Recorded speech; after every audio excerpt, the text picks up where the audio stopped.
তাদের কোনো কর্মঘণ্টা নাই, তাদের কোনো নিয়োগপত্র নাই, তাদের কোনো সুনির্দিষ্ট বেতন নাই। ইউনিয়ন করার অধিকার দিতে হবে। নতুন করে শ্রম আইন হবে। আমরা পরিষ্কার করে অন্তর্বর্তী সরকারকে বলতে চাই, যারা শ্রম দিবে তাদের শ্রমের স্বীকৃতি থাকতে হবে। আপনারা কেবলমাত্র শিল্প প্রতিষ্ঠানের একটা সংজ্ঞা তৈরি করে তারপর আপনারা ইউনিয়ন করার অধিকার দিবেন।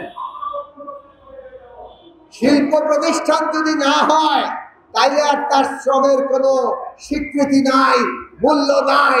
এটা কোনো আইন বিধান হতে পারে না।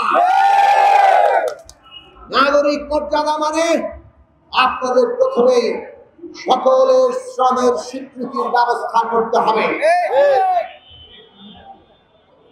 আজকে প্রাইভেট কার চালকরা, তাদের জন্য কোন নীতিমালা আছে? কোন বিধান আছে?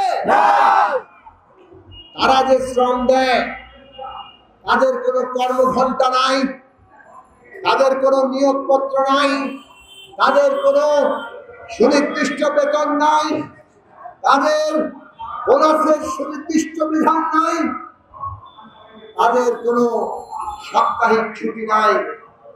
তারা রাস্তায় যদি দুর্ঘটনার শিকার হন অথবা রাস্তাঘাট ব্যবস্থাপনা এই কাঠামোগত আয়োজনের কারণে তারা দুর্ঘটনার নামে একটা ভয়ানক বিপজ্জনক ফাঁদে পড়েন, তখন তাদের মৃত্যু হয় অথবা আহত হয়ে তারা পঙ্গু হয়ে যায়। তাদের পরিবারকে দেখার কেউ থাকে না। আজকে এইভাবে একটা পেশায় যেখানে লক্ষ লক্ষ চালকরা কাজ করেন, যে চালকরা না থাকলে এই দেশে যারা সম্পত্তিবান, যারা গাড়ি চালান, তারা চালাবেন কিভাবে? নিজেরা চালাতে হবে। বাংলাদেশে নিজেরা যারা চালাবেন, কিন্তু যখনই আপনি আরেকজনকে নানা কাজে চুক্তি করবেন, সেই সুস্পষ্ট চুক্তি থাকতে হবে। কাউকে শ্রমে যুক্ত করার চুক্তি না থাকলে তাকে যেন তেন প্রকারে ব্যবহার করা যায়। এইভাবে ব্যবহার করা কোন সভ্য দেশে চলতে পারে না। সেই কারণে আমরা পরিষ্কার করে বলি, যারা প্রাইভেট কার চালক তাদের জন্য সুস্পষ্ট নীতিমালা থাকতে হবে। তাদের সংগঠন ইউনিয়ন করার অধিকার দিতে হবে।